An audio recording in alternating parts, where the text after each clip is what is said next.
बिस्मिल्लाहिर्रहमानिर्रहीम।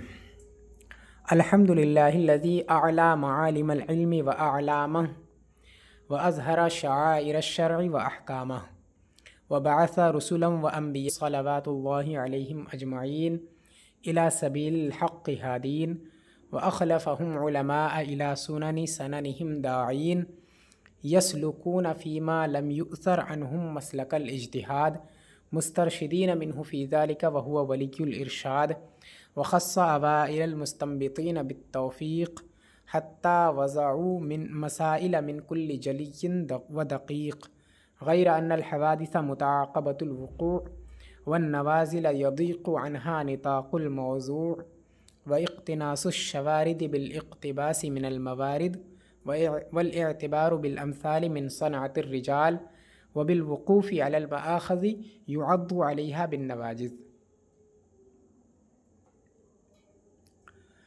तमाम तारीफ़ें उस अल्लाह के लिए जिसने इल्म के मकामात और उसके झंडों को बुलंद किया, शरीअत की निशानियों और उसके अहकाम को वाज़ेह किया और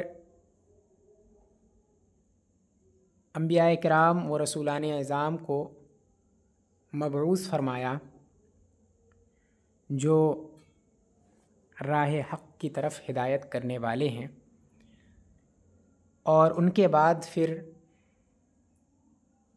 उलमा को भेजा जो उन्हीं की सुन्नतों की तरफ बुलाने वाले हैं।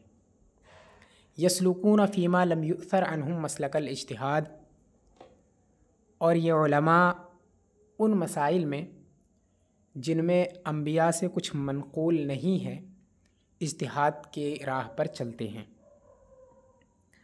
मुस्तरशिदीन मिन्हु फ़ी ज़ालिका, और इस इज्तिहाद में वो अल्लाह से हिदायत तलब करते हैं। व हुवा वलियुल इरशाद, और अल्लाह ही हिदायत का वाली है। व ख़स्स अवाइल मुस्तंबितीन बित्तौफ़ीक़, और उसने अव्वलीन मुज्तहिदीन पर ख़ास तौफ़ीक़ फ़रमाई, अव्वलीन मुज्तहिदीन को ख़ास तौफ़ीक़ बख्शी। हत्ता वज़अू मसाइल मिन कुल्लि जलिय्यिन व दक़ीक़, यहाँ तक कि उन्होंने हर पोशीदा, हर ज़ाहिर और पोशीदा मसले को मुरत्तब किया। हत्ता वज़अू, यहाँ तक कि उन्होंने मुरत्तब किया मसाइल मिन कुल्लि जलिय्यिन व दक़ीक़, हर ज़ाहिर और पोशीदा, हर नुमाया और गैर नुमाया मसले को मुरत्तब किया। गैर अन्नल हवादिस मुतआक़बतुल वुक़ू', ये और बात है कि नए नए मसाइल पैदा होते रहते हैं, मुतआक़बतुल वुक़ू' पैदा होते रहते हैं। वन नवाज़िल यदीक़ु अन्हा निताक़ुल मौज़ू', और नए नए मसाइल से मौज़ू' तंग हो जाती है। व इक़्तिनासुश शवारिद बिल इक़्तिबास मिनल मवारिद, इसका ताल्लुक़ यदीक़ से ही है। ठीक है, शवारिद शारिदा की जमा है, इससे मुराद नीचे लिखा है इन्होंने कि अस्सुयूदुल वहशिया, वहशी जानवर है ना, और यानी वो जानवर जो भागने वाले होते हैं। व इक़्तिनासुश शवारिद बिल इक़्तिबास मिनल मवारिद, मवारिद यानी घाट, और भागे हुए जानवरों को घाट से पकड़कर शिकार करना ये मुश्किल है। यदीक़ो इसी का फ़ाइल है। वल इअ्तिबारु बिल अम्सालि मिन सनअतिर रिजाल व बिल वुक़ूफ़ि अलल मआख़ज़ युअद्दु अलैहा बिन नवाजिज़, और मिसालों पर क़यास करना और उन मआख़ज़ पर मुत्तले होना जिन पर डाढ़ से काटने के ज़रिए ही मुत्तले हुआ जा सकता है, या डाढ़ से काटने की तरह ही मुत्तले हुआ जा सकता है, ये जवा मर्दों का काम है। मिन सनअतिर रिजाल जवा मर्दों का काम है। यह असल में वल इअ्तिबारु बिल अम्सालि व बिल वुक़ूफ़ि अलल मआख़ज़ि युअद्दु अलैहा बिन नवाजिज़, उसके बाद है मिन सनअतिर रिजाल, ये ख़बर है पूरी, और ये उसी पर आत्फ़ है। ठीक, यानी युअद्दु अलैहा बिन नवाजिज़ का मतलब यह है कि जिस तरह से दाढ़ से काटने में किसी चीज़ को मशक्क़त होती है, उसी तरह से माख़ज़ पर मुत्तले होना, यानी जो मसाइल जहाँ से इस्तिंबात किए जाते हैं, जो माख़ज़ है, उसूल हैं, उन तक और उन पर मुत्तले होना ये बहुत मुश्किल काम है। ठीक, तो उसी को इन्होंने कहा कि उन पर मुत्तले होना ये किसी आम इंसान का काम नहीं है, बल्कि जो जवामर्द है हकीकतन उनका ये काम है ना, मिन सनातिर रिजाल, मर्दों का काम है। और हाँ, ऐसे ही क़यास करना भी। वक़द जरा अलैयल मौइदु फ़ी मब्दअ बिदायतिल मुब्तदी अन अशरहुहा बितौफ़ीक़िल्लाहि तआला शरहन उरस्सिमुहु बिकिफ़ायतिल मुंतही।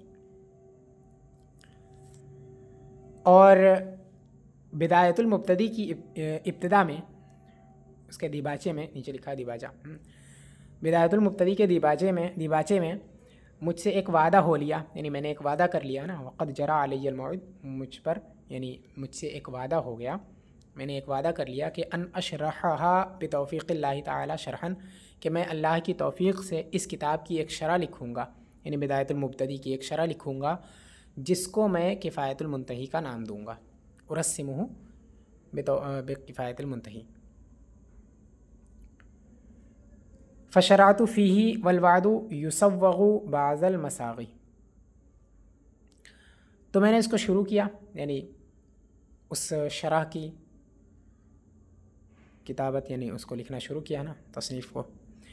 और वादों में थोड़ी गुंजाइश होती है ना, वलवादु युसव्वगु बाज़ल मसाग़ी, और वादों में थोड़ी। अकादु अत्तकीउ अन्हु इत्तिकाअल फ़राग़ी तबय्यनतु फ़ीही नब्ज़म मिनल इत्तनाब। और जब मैं उससे फ़राग़त हासिल करने वाला था तो मैंने उसमें थोड़ी तिवालत देखी। तबय्यनतु यानी जाना, ज़ाहिर होना इसका माना आता है ना। तबय्यनतु फ़ीही नब्ज़म मिनल इत्तनाब, तो मैंने उसमें थोड़ी तिवालत देखी, है ना, मुझे पता चला कि इसमें थोड़ी तिवालत हो गई है। व खशीतु अन युहजरा लिअजलिही अल किताबु, और मुझे ये अंदेशा हुआ कि इसकी वजह से असले किताब छोड़ दी जाएगी, यानी तिवालत की वजह से किताब, असले किताब जो है इस शरह के तवील होने की वजह से असले किताब को ही लोग भूल जाएंगे। फ़सरफ़्तु इनानल इनायति इला शरहिन आखरा मौसूमुम बिल हिदाया अजमाउ फ़ीही बितौफ़ीक़िल्लाहि बैना उयूनिर रिवाया व मुतूनिद दिराया। तो मैंने तवज्जो की लगाम फेरी एक दूसरी शरह की तरफ, जिसका नाम हिदाया है, जिसमें मैं अल्लाह तबारका व तआला की तौफ़ीक़ से पसंदीदा रिवायात और मज़बूत दिरायात को जमा करूँगा। दिरायात यानी दलाइल अक़लिया। तारिकन लिज़्ज़वाइद फ़ी कुल्ल बाबिन मुअरिज़न अन हाज़ा नौ मिनल इसहाब मा अन्नहु यश्तमिलु अला उसूलिन यनसहिबु अन्हा फ़ुसूलुन। तारिकन लिज़्ज़वाइद फ़ी कुल्ल बाब, हर बाब में ज़वाइद को तर्क करते हुए, या जिसके हर बाब में मैं ज़वाइद को तर्क करूँगा, यानी बेफ़ायदा इजाफ़ी बातों को कम कर दूँगा। मुअरिज़न अन हाज़न नौ मिनल इसहाब, और इस किस्म की तिवालत से एराज़ करूँगा। साथ ही साथ वो मुश्तमिल होगी उन उसूल पर जिन पर फ़ुरू मुतफ़र्रिअ होते हैं, यानी उसूल में बयान कर दूँगा जिससे फ़रई मसाइल ख़ुद ब खुद हल हो जाएंगे। व अस्अलुल्लाह तआला अन युवफ़्फ़िक़नी लिइत्मामिहा, और मैं अल्लाह तबारक व तआला से दुआ करता हूँ कि मुझे इसको मुकम्मल करने की तौफ़ीक़ बख्शे। वयख्तिम ली बिस्सआदा बाद इख्तितामिहा, और इसको मुकम्मल करने के बाद मुझे मेरा ख़ात्मा बिल खैर हो ना। हत्ता इन मन समत हिम्मतुहु इला मज़ीदिल वुक़ूफ़ी यरग़िबु फ़िल अतवली वल अकबर, यहाँ तक कि जिसकी हिम्मत बुलंद हो, मज़ीद वाक़िफ़ियत के लिए जिसकी हिम्मत बुलंद हो, जिसका इरादा मज़ीद मालूमात के लिए बुलंद हो, वो अतवल अकबर की तरफ रुजू करें, उसमें रग़बत लें। वमन आजलहुल वक़्तु अन्हु यक़्तसिरु अलल असग़री वल अक़सर, और जिसको जल्दी हो, जिसको उजलत हो, वो असग़र व अक़सर पर इक्तिफ़ा करें। अकबर व अतवल से मुराद वही किफ़ायतुल मुंतही, और असग़र व अक़सर से मुराद ये हिदाया। वलिन्नासि फ़ीमा याशिक़ूना मज़ाहिबु, और लोगों की पसंद मुख्तलिफ़ होती हैं, लोग जिसको पसंद करते हैं उसमें उनके तरीक़े मुख्तलिफ़ होते हैं, है ना। वल फ़न्नु खैरुन कुल्लुहु, और फ़न मुकम्मल खैर ही है, यानी ये फ़न फ़िक़्ह जो है ये पूरा का पूरा खैर से भरा हुआ है। सुम्मा सअलनी बाज़ु इख़वानी अन उमलिया अलैहिमिल मजमुआ सानी, फिर मेरे बाज़ दोस्तों ने मुझसे ये दरख्वास्त की कि मैं उन्हें इस दूसरे मजमू का इमला कराऊँ, यानी हिदाया का, इसका इमला कराऊँ, इसे तहरीर करवाऊँ। फ़फ्ततहतुहु मुस्तईनन बिल्लाहि तआला फ़ी तहरीरी मा उक़ाबिलुहु, तो मैंने उसको तहरीर करना शुरू किया अल्लाह तबारक व तआला से मदद तलब करते हुए उस चीज़ को तहरीर करने में जो मेरे अक़वाल हैं ना, मा अक़ूलुहु, यानी जो मेरा कलाम है उसको तहरीर करने में अल्लाह तबारक व तआला से मदद तलब करते हुए उसको शुरू किया। मुतज़र्रिअन इलैहि फ़ी तयसीरी लिमा उहाविलुहु, और अपने मकसद की आसानी में उसकी तरफ आसानी के लिए उसकी तरफ आजिज़ाना दरख्वास्त करते हुए, यानी अल्लाह तबारक व तआला से आजिज़ी के साथ ये दुआ करते हुए कि मेरा जो इरादा है उसको आसान फरमाए, उसकी तकमील में। इन्नहुल मुयस्सिरु लिकुल्लि आसिरिन, बेशक वही हर मुश्किल को आसान फरमाने वाला है। वहुवा अला मा यशाउ क़दीर, और वो हर चाहे पर कुदरत रखने वाला है, यानी जो चाहता है उस पर कुदरत रखता है। वबिल इजाबती जदीर, और दुआओं को कबूल करना उसी की शायान शान है। व हस्बुनल्लाहु व निअमल वकील, और हमें अल्लाह तबारक व तआला काफ़ी है और क्या ही बेहतर कारसाज है।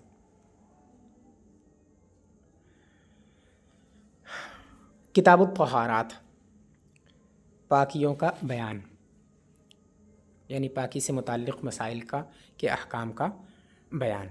किताब ये लुग़त में मकतूब के माना में आता है, मकतूब या मजमू के माना में, यानी जिसमें कुछ बातों को लिख करके जमा कर दिया गया हो उसे किताब कहते हैं।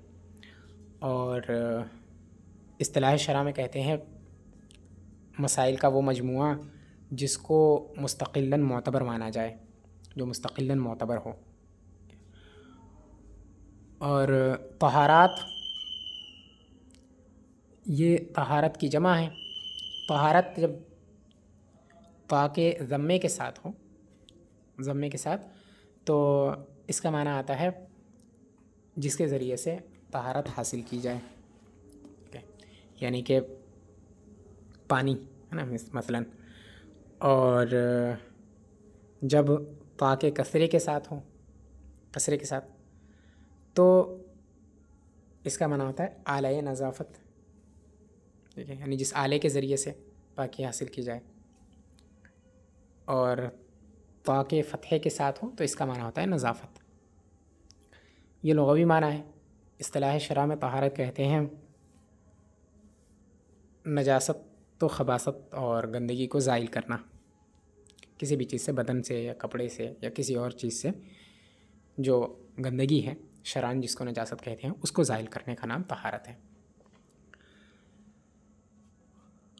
तहारत ये मस्दर है, ठीक है, और मस्दर इसमें जिन्स होता है इसके बावजूद, और इसमें जिन्स जो है इसकी न तो जमा आती है न वाहिद, वो न तस्निया, ठीक। तो इसके बावजूद इसकी जमा तहारात हैं। तो ऐसा क्यों है? इसकी वजह यह है कि वो मुतलक नहीं है कि मस्दर की जमा नहीं होती है, बल्कि वो उस वक्त है जब ता से खाली हो, ताए तानीस से खाली हो। अगर ताए तानीस के साथ ये हो तो उसमें उसकी तस्निया भी आ सकती है और जमा भी आ सकती है। और तहारत ये ताए तानीस के साथ होती है, इस वजह से इसके साथ इसकी तस्निया और जमा दोनों आ जाते हैं, ठीक है। तो ये तहारात हैं, और तहारात इसी वजह से इन्होंने कहा है क्योंकि इसके अंदर मुख्तलिफ़ किस्म के मसाइल हैं, तहारत से मुताल्लिक़ मुख्तलिफ़ अबवाब हैं और उन सब के मसाइल इसमें है, इस वजह से इसको तहारात, किताबुत तहारात फरमाया इन्होंने। फरमाते हैं क़ाल अल्लाहु तआला या अय्युहल्लज़ीना आमनू इज़ा क़ुमतुम इलस्सलाति फ़ग़सिलू वुजूहकुम अल-आया। अल्लाह तबारक व तआला ने इरशाद फरमाया कि ए ईमान वालो, जब तुम नमाज का इरादा करो तो अपने चेहरों को धो। अल-आया यानी इक़्राइल आया या अल-आयतु मालूमतु, कि ये पूरी आयत पढ़ लो, या फिर मतलब जैसा कि मालूम है कि ये पूरी आयत इस तरह से है। ठीक। फ़फ़र्ज़ु तहारती गस्लुल अज़ाई सलासती व मसहुर रअसी बिहाज़न नस्सी। तो तहारत के फ़राइज़ अज़ाए सलासा का धुलना और सर का मसाह करना है इस नस के ज़रिए से।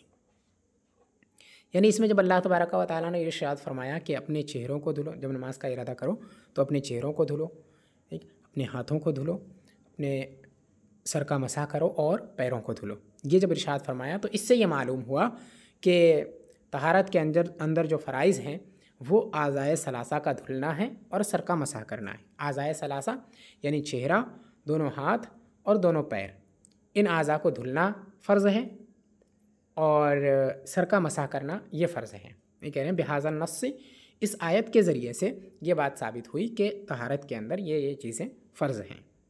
ठीक।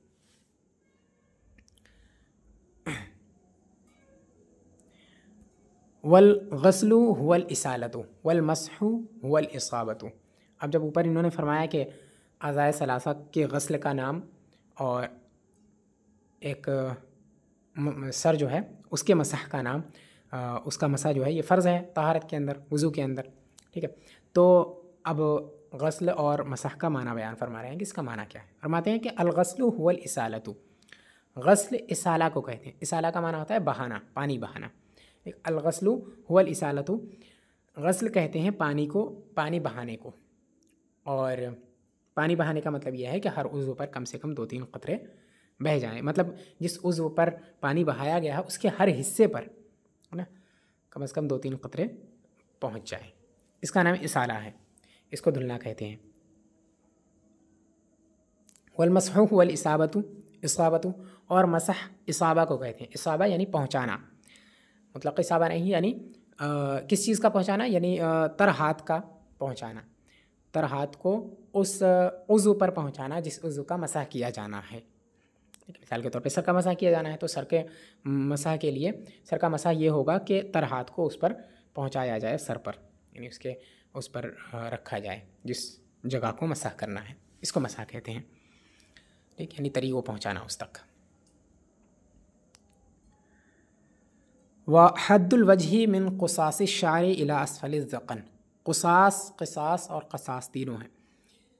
इसका माना है, नीचे इन्होंने लिखा है मुसल्लसतुल क़ाफ़। मुसल्लसतुल क़ाफ़ का मतलब कि तीनों हरकतों के साथ है। तो क़ुसासुश शार कहते हैं पेशानी पर जहाँ से बालों का उगना ख़त्म होता है उस जगह को क़ुसासुश शार कहते हैं। और चेहरे की हद बालों के उगने की जगह से थोड़ी के नीचे तक है और दोनों कानों की लौं तक है। यानी अल्लाह तबारक व तआला ने जो इरशाद फरमाया है कि अपने चेहरों को धुलो, ठीक है, उसमें वजू का लफ्ज़ है जो कि वजह की जमा है। तो वजह किसे कहते हैं उसको बयान करना ज़रूरी है ताकि ये मालूम हो जाए कि किस हिस्से को धुलना फ़र्ज़ है।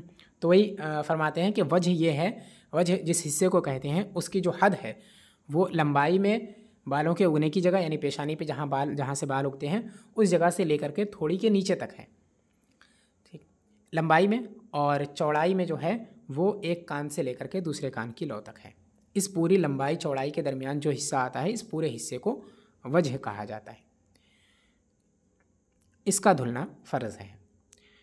लिअन्नल मुवाजहता तक़ाउ बिहाज़िहिल जुमलती व हुवा मुश्तक़्क़ुम मिन्हा, क्योंकि मुवाजहा इसी मजमूए से वाक़ होता है जो कि, और ये इसी से मुश्तक़ है, और मुवाजहा वजह जो है मुवाजहा से मुश्तक़ है। अब इसकी दलील दे रहे हैं कि ये जो हमने चेहरे की हद बयान की है, ये चेहरे की हद यही क्यों है, यानी चेहरा इसी को कैसे कहते हैं, कैसे ये साबित होगा कि चेहरा इसी का नाम है और चेहरे की हद यही है, वो कैसे साबित होगा। तो उसके लिए उसकी दलील के तौर पे इन्होंने फरमाया कि क्योंकि एक लफ्ज़ बोला जाता है मुवाजहा, उर्दू में कहें तो रूबरू होना, ठीक है। तो कोई किसी के रूबरू होता है तो उसी को कहा जाता है कि मुवाजहत हुई, ठीक। और रूबरू होना तभी कहा जाता है जब ये मजमुआ यानी जो पेशानी से लेकर के थोड़ी के नीचे तक है और दोनों एक कान की लौ से दूसरे कान की लौ तक है, ये पूरा जो इसके दरमियान का हिस्सा है, इस पूरे हिस्से से जब सामना होता है इसके साथ, तब कहा जाता है रूबरू होना। ठीक है, अगर कोई किसी से मिला, किसी के सामने कोई आया और उसका चेहरा किसी दूसरी तरफ था, यानी ये जो हद बयान की गई है, ये जो हद है वो किसी दूसरी तरफ थी, ठीक, तो उसे मुआजहा नहीं कहा जाता, उसे रूबरू होना नहीं कहा जाता है। ठीक है, तो चूँकि रूबरू होना इसी को कहा जाता है कि ये जो हद है वो सामने आ जाए, और जो लफ्ज़ वजह है वो मुआजहा से मुश्तक़ है, और मुआजहा कहते हैं इसी चीज़ के ज़रिए से सामने होने को, इसी हिस्से के ज़रिए से, इस पूरे हिस्से से अगर सामना हो जाए तो उसी को मुआजहा कहते हैं। और वजह मुआजहा से मुश्तक़ है, तो वजह के अंदर भी वही माना होगा, यानी कि ये पूरा हिस्सा। लिहाजा इससे ये साबित हुआ कि वजह का माना जो है वो यही है, वजह की जो हद है वो यही है कि पेशानी पे जहाँ बाल उगते हैं उस जगह से लेकर के थोड़ी के नीचे तक, और एक कान से लेकर दूसरे कान की लौ तक, क्योंकि मुआजहा इसी के ज़रिए होता है, और जो लफ्ज़ वजह है वो मुआजहा से ही मुश्तक़ है, उसी से निकला हुआ है। ठीक, जो माना उसका है वही माना इसका होगा, उस माने के लिहाज, जिस माने का लिहाज उसके अंदर है वही इसका माना होगा। ठीक, वही।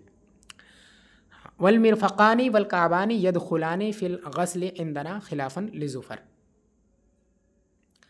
और मिरफ़क़ान और काबान, मिरफ़क़ैन और काबैन यानी कोहनियाँ और टखने, ये धुलने में दाखिल हैं, गस्ल में दाखिल हैं हमारे नज़दीक इमाम ज़ुफ़र अलैहि रहमा के ख़िलाफ़।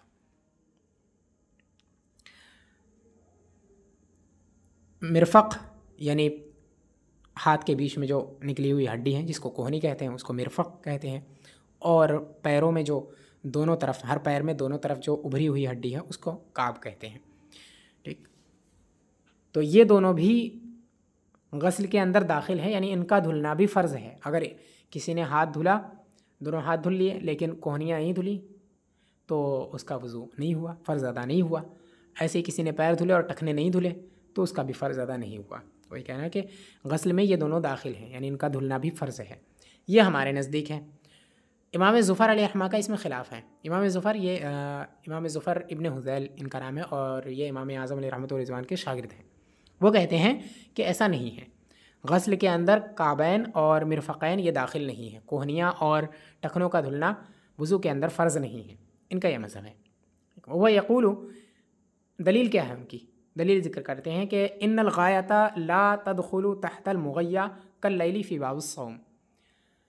दलील उनकी यह है कि वो फरमाते हैं कि गायत मुग़य्या के तहत दाखिल नहीं होती, जैसे कि लैल बाबुस सौम के अंदर अल्लाह तबारक व तआला ने इरशाद फरमाया अतिम्मुस सियामा इलल लैल, रोज़ों को रात तक पूरा करो।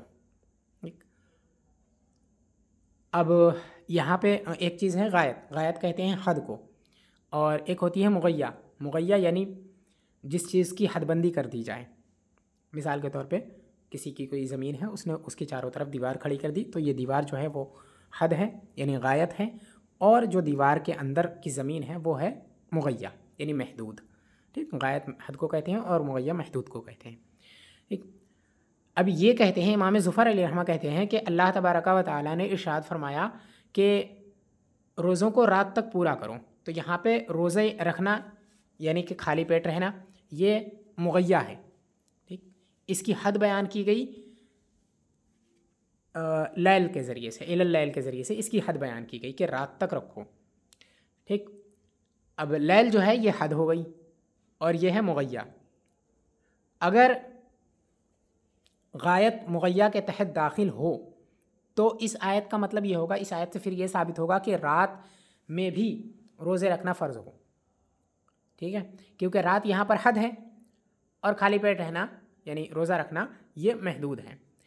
अब अगर हद महदूद के अंदर दाखिल हो यानी गायत मुग़य्या के तहत दाखिल हो तो इसका मतलब ये हुआ कि रात के वक्त भी खाली पेट रहना, रात के वक्त भी रोज़ा रखना है। ठीक है, लेकिन कोई भी इसका कायल नहीं है, किसी ने भी ये नहीं कहा है कि रात के वक्त भी रोज़ा रखना, मतलब रोज़ा जो है वो खाली पेट रहना रोज़े के अंदर रात में भी ज़रूरी है, किसी ने ये नहीं कहा। ठीक, बल्कि उसकी हद सब ने वही बयान की है कि जैसे ही सूरज डूब जाए वैसे ही रोज़ा खोल सकते हैं। ठीक, तो जब ऐसा है तो इसका मतलब ये हुआ कि गायत मुगय्या के तहत दाखिल नहीं होती, क्योंकि अगर दाखिल होती तो यहाँ पे कोई ऐसा नहीं कहता है ना कि सूरज के गुरूब होने से रोज़े का वक्त ख़त्म हो गया, यानी अब उसके बाद खा पी सकते हैं, कोई ऐसा नहीं कहता, क्योंकि इससे फिर ये साबित होता कि रात के वक्त भी खाना पीना ये जायज़ नहीं है रोज़े के अंदर। एक और जब ऐसा है कि गायत मुगय्या के तहत दाखिल नहीं होती है तो इस आयत करीमा के अंदर भी ऐसा ही होगा। यानी इस आयत करीमा में अल्लाह ताला ने इरशाद फरमाया फ़ग़सिलू वुजूहकुम इलल मराफ़िक़, ठीक, यानी वाइदियकुम को वो फ़ग़सिलू वुजूहकुम वाइदियकुम इलल मराफ़िक़, ये इरशाद फरमाया ना। तो ऐदियकुम इलल मराफ़िक़ फरमाया है, यद इसकी हदबंदी की मराफ़िक़ के ज़रिए से अल्लाह तबारक व तआला ने। यहाँ पे जो मुगय्या है वो है गस्ल यद, ठीक, और जो हद है वो है मिरफ़क़। अब अगर जिस तरह से उसके अंदर आयत सौम के अंदर गायत मुगय्या के तहत दाखिल नहीं है, वैसे ही यहाँ पर भी गायत मुगय्या के तहत दाखिल नहीं होगी। यानी हाथों का धुलना ये तो फ़र्ज़ होगा, लेकिन मिरफ़क़ का धुलना, इसका ये धुलना फ़र्ज़ नहीं होगा, यानी कोहनियों का धुलना फ़र्ज़ नहीं होगा, क्योंकि कोहनियाँ धुलने में दाखिल नहीं होंगी, जिस तरह लैल सौम के अंदर दाखिल नहीं था, क्योंकि गायत मुगय्या के तहत दाखिल नहीं होती है और यहाँ पर मिरफ़क़ जो है वो गायत है, लिहाजा ये मुगय्या यानी गस्ल के तहत दाखिल नहीं होगी। यह है इमाम ज़ुफ़र अलैहिर्रहमा की दलील। वलना अन्न हाज़िहिल गायता लिइस्क़ाति मा वराअहा इज़ लौलाहा लस्तवअबतिल वज़ीफ़तु अल-कुल्ला वफ़ी बाबिस्सौम लिमद्दिल हुक्म इलैहा इज़िल इस्मु युतलक़ु अलल इम्साकी साअतन। हमारी दलील ये है कि गायत, ये वाली गायत मावराए गायत को साक़ित करने के लिए ज़िक्र की गई है, यानी यहाँ पर हद जो बयान की गई है वो हद इसलिए बयान की गई है ताकि जो महदूद के अलावा हैं वो महदूद के अंदर दाखिल ना हो जाएं। इज़ लौलाहा लस्तवअबतिल वज़ीफ़तु अल-कुल्ला, क्योंकि अगर ये गायत नहीं होती तो वज़ीफ़े गुस्ल पूरे हाथ को शामिल हो जाता। वफ़ी बाबिस्सौम लिमद्दिल हुक्म इलैहा, और बाबुस्सौम में जो गायत ज़िक्र की गई है वो हुक्म को उस तक खींचने के लिए ज़िक्र की गई है। इज़िल इस्मु युतलक़ु अलल इम्साकी साअतन, क्योंकि इसमें सौम का इतलाक़ इम्साक साअतन पर भी बोला जाता है, यानी एक लम्हे को खाने पीने से बाज रहने के लिए भी इम्साक का लफ्ज़ और सौम का लफ्ज़, सौम का इतलाक़ जो है एक लम्हे के लिए भी खाने पीने से बाज रहने पर बोला जाता है।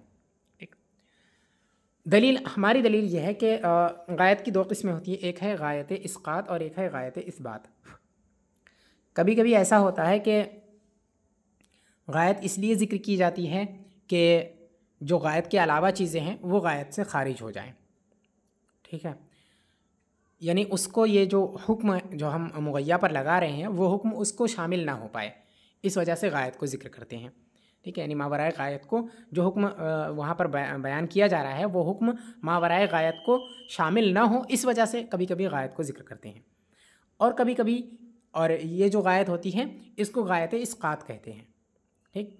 और एक दूसरी गायत होती है, कभी कभी गायत इसलिए ज़िक्र की जाती है कि ये जो हुक्म है वो गायत तक उसको खींचा जा सके, ठीक है। यानी अगर गायत ज़िक्र ना की जाती तो वो हुक्म यहाँ तक पहुँचता ही नहीं, ठीक है, यानी जिसको हम शामिल करना चाह रहे थे हुक्म में वो उसके अंदर शामिल ही नहीं होता अगर हम गायत को ज़िक्र ना करते तो। अब दोनों की मिसाल के तौर पे गायत इस्क़ात की मिसाल यही ये जो अतिमुस्सियामा इलल लैल के अंदर है, ये गायत इस्क़ात की मिसाल है, गायत इस्बात की मिसाल है। ये गायत इस्बात की मिसाल यूँ है कि लफ्ज़ सौम जो कहा जाता है, इस लफ्ज़ सौम का मतलब होता है इम्साक, मुतलक़न इम्साक को कहते हैं लफ्ज़ सौम, यानी बाज रहना, ठीक है।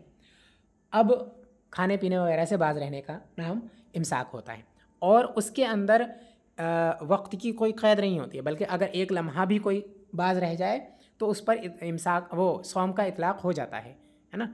एक लम्हे के लिए अगर भी कोई इन सब चीज़ों से बाज रहे तो उसे साइम कहा जा सकता है लुगत के एतबार से। ठीक, तो जब ऐसा है कि लफ्ज़ सौम का इतलाक़ एक लम्हे के लिए भी बाज रहने पर बोला जाता है ना, तो इसका मतलब ये हुआ कि जब अल्लाह तबारक व तआला ने इरशाद फरमाया अतिम्मुस सियामा, तो इसका मतलब ये हुआ कि रोज़ों को मुकम्मल करो, है ना।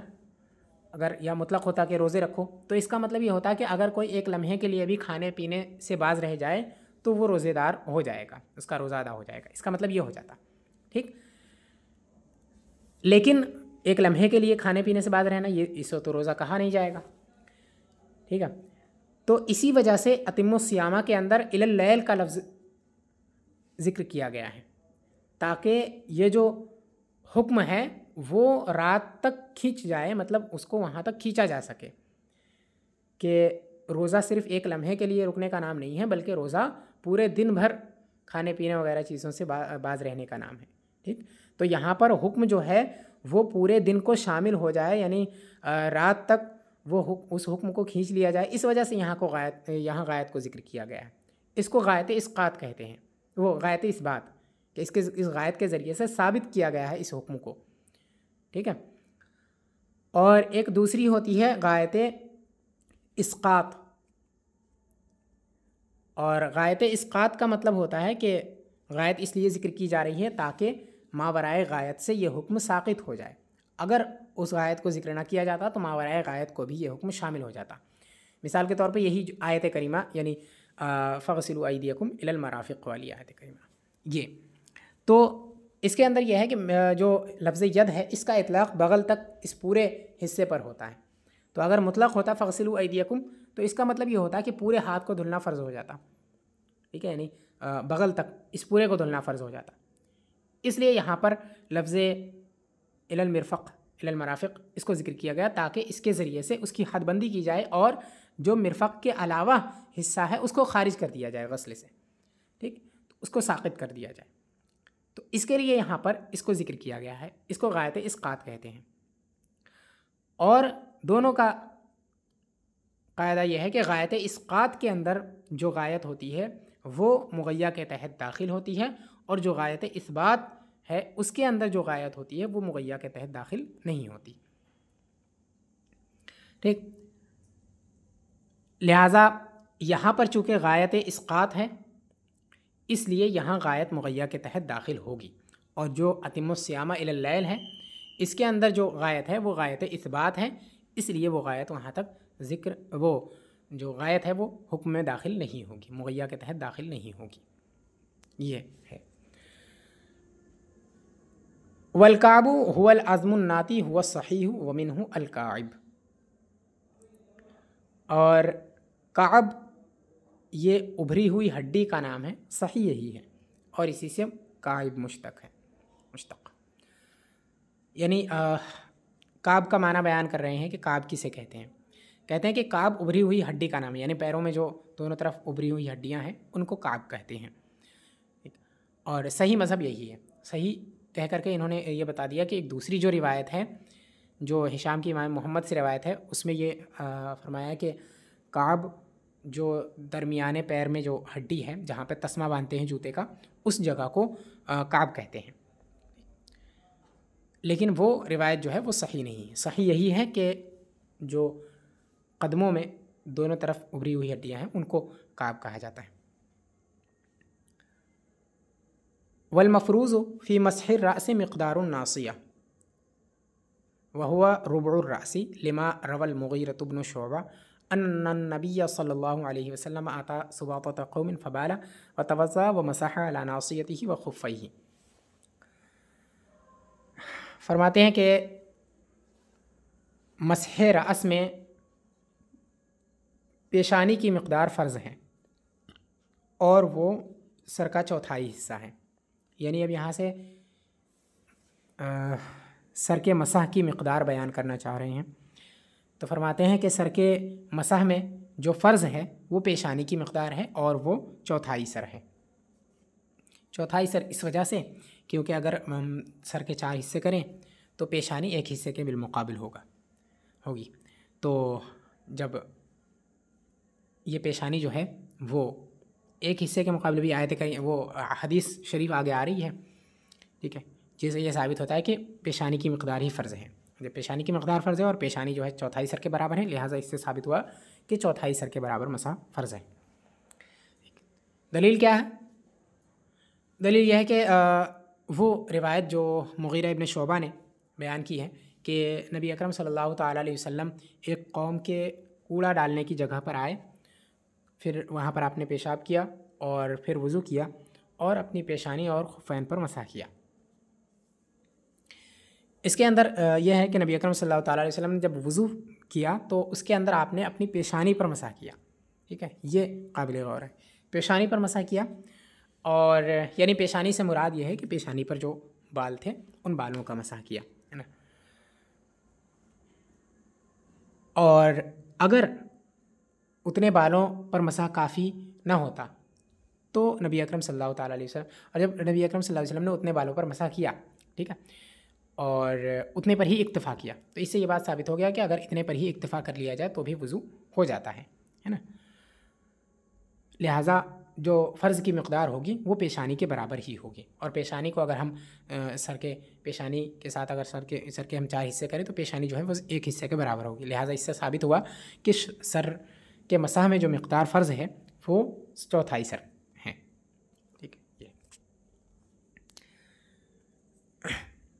लिहाजा इस हदीस से ये साबित हुआ कि सर का मसा जो है वो चौथाई ही फ़र्ज़ है, चौथाई के बराबर। वल किताबु मुजमलुन फल्तहक़ा बयानन बिही, और किताबुल्लाह की आयत इस सिलसिले में मुजमल है, लिहाजा ये उसका बयान बन करके उससे लाहिक़ हो जाएगी। यानी यहाँ ये दलील का इत्माम है उसकी। तो फरमाते हैं कि ये जो हदीस करीमा है ये उस आयत करीमा के लिए बयान है। बयान इस वजह से क्योंकि आयत करीमा के अंदर अल्लाह तबारक व तआला ने इरशाद फरमाया कि वमसहू बिरुऊसिकुम, सर के मसाह करने का हुक्म दिया, लेकिन उसकी मकदार उसके अंदर बयान नहीं फरमाई, ठीक। तो जब मकदार वहाँ पर बयान नहीं है, सर के मसाह का ज़िक्र है, मसाह करना फ़र्ज़ तो है लेकिन कितनी मकदार फ़र्ज़ है ये उसमें जब बयान नहीं है, तो इस सिलसिले में आयत जो है मकदार बयान में मुजमल हुई, ठीक। और किताबुल्लाह के मुजमल की तफसीर जो है वो हदीस शरीफ से हो सकती है, हदीस शरीफ से। और इस आयत करीमा, इस हदीस के अंदर जो हज़रत मुग़ीरा इब्न शोबा ने रिवायत की, उस हदीस के अंदर इस की मकदार समझ में आती है उस हदीस से, है ना, कि नबी अकरम सल्लल्लाहु अलैहि वसल्लम ने पेशानी पर मसा किया। तो ये हदीस जो है इस आयत करीमा का बयान बन जाएगी, यानी इस हदीस के ज़रिए से इसकी मकदार जो है उसकी तफसीर हो जाएगी कि इसकी ये मकदार फ़र्ज़ है। लिहाजा ये हदीस उसका बयान बन करके उससे लाहिक़ हो जाएगी, और फ़र्ज़ियत का जो असले फ़र्ज़ियत का हुक्म है वो किताबुल्लाह और मकदार का इस हदीस के अंदर, और ये उससे मुल्हक़ हो जाएगी। इसका मतलब ये होगा कि वो मसा के अंदर जो फ़र्ज़ की मकदार है वो पेशानी के बराबर है, जिसको चौथाई कहते हैं। लिहाजा चौथाई सर का मसा करना फ़र्ज़ होगा। वहुव हुज्जतुन अला शाफ़िई फ़ी तक़दीर बिसलासी शअरातिन व अला मालिकिन फ़ी इश्तिरातिल इस्तिआब। और ये इमाम शाफ़िई अलैहिर्रहमा के ख़िलाफ़ हुज्जत है 3 बालों के ज़रिए से इसकी मकदार बयान करने में, और इमाम मालिक अलैहिर्रहमा के ख़िलाफ़ हुज्जत है 3 वो इस्तिआब की शर्त लगाने में। यानी इमाम शाफ़िई अलैहिर्रहमा ने फरमाया कि इसकी मकदार जब बयान फरमाई इमाम शाफ़िई ने, तो फरमाया कि 3 बालों का मसा करना जो है वो फ़र्ज़ है, कम से कम 3 बालों का मसा करना फ़र्ज़ है। तो ये जो पूरी दलील पेश की गई, ठीक है, उस दलील से इमाम शाफ़िई अलैहिर्रहमा का रद्द होता है, और उनके ख़िलाफ़ ये दलील हुज्जत बनती है। हुज्जत इस वजह से क्योंकि नबी अकरम सल्लल्लाहु ताला अलैहि वसल्लम ने पेशानी पर मसा किया, ठीक है, तो इससे ये बात साबित होती है कि कम से कम पेशानी के बराबर मसा करना ये ज़रूरी है। और वो इस वजह से क्योंकि आयत करीमा बयान मकदार में मुजमल है, ठीक, और मुजमल की तफसीर इस हदीस शरीफ से हुई है। लिहाजा जब इस हदीस शरीफ से उसकी तफसील हुई तो इसकी जो मकदार है वो मुतय्यन हो गई कि पेशानी के बराबर मसा करना फ़र्ज़ है। और 3 बाल पेशानी के बराबर नहीं होते, पेशानी पे जितने बाल होते हैं उनके बराबर ये नहीं होते हैं। लिहाजा इससे ये मालूम हुआ कि इमाम शाफ़िई अलैहिर्रहमा के ख़िलाफ़ जो है ये हुज्जत है, और इमाम मालिक अलैहिर्रहमा के ख़िलाफ़ भी हुज्जत है।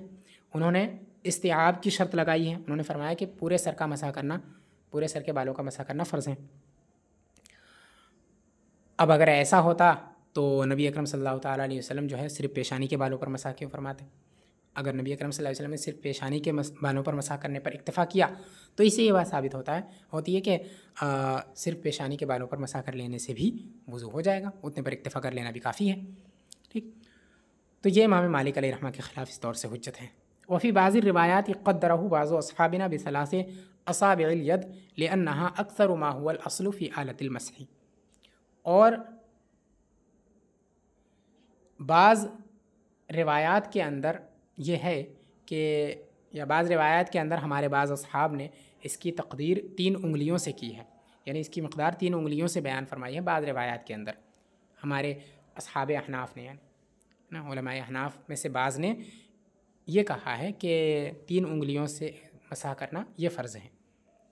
लिअन्नहा अक्सर मा हुवल अस्लु फ़ी आलतिल मसही, क्योंकि आलए मसह में जो कि असल है यही अक्सर है उसके अंदर। यानी मसा किस चीज़ से करते हैं? हाथ के ज़रिए से करते हैं। ठीक है, तो आलए मसा यही है। और हाथ का अक्सर हिस्सा जो है हाथ की उंगलियों से करते हैं ना। हाथ की उंगलियां जो है, उंगलियां 5 हैं, उनमें से 3 जो है वो अक्सर है। ठीक है, और अक्सर को कुल का हुक्म दिया जाता है। लिहाजा अगर किसी ने 3 उंगलियों से मसा कर ली तो इसका मतलब ये होगा कि पूरी उंगलियों से मसा कर ली। ठीक, और मसा के अंदर असल यही है कि हाथों से मसा किया जाएगा ना, किसी और चीज़ से तो मसा नहीं किया जाता, हाथों से मसा किया जाता है। तो मसा करना हाथ के ज़रिए से है। ठीक, और आयत के अंदर इस बात का हुक्म है कि मसा करो। अब मसा करो है तो इसका मतलब यह है कि हाथों से मसा करो, हाथ से। ठीक, तो अगर किसी ने पूरे हाथ से मसा कर लिया तो ये उसके लिए काफ़ी होगा। और उसका जो अक्सर है, यानी हाथ का जिस से मसा करते हैं, हाथ के जिस हिस्से से, वो उंगलियां हैं, और उंगलियों का जो अक्सर है वो है 3 उंगलियां, ये उसका अक्सर है। और अक्सर को कुल का हुक्म दिया जाता है। यानी अगर किसी ने 3 उंगलियों से भी मसा कर ली तो इसका मतलब ये हुआ उसने पूरे हाथ से मसा कर लिया। ठीक, और आयत करीमा के अंदर इसी चीज़ का हुक्म है कि मसा करने का, और मसा हाथ से किया जाता है। लिहाजा अगर किसी ने अक्सर से मसा कर लिया तो गोया उसने हाथ से मसा कर लिया और किताबुल्लाह का जो हुक्म है उस पर अमल कर लिया। ठीक, वही कहा इन्होंने कि इसी वजह से बाज़ अस्हाब ने कहा है कि 3 उंगलियों से मसा कर लेना भी ये काफ़ी है, क्योंकि इससे किताबुल्लाह का जो हुक्म है उस पर अमल हो जाता है।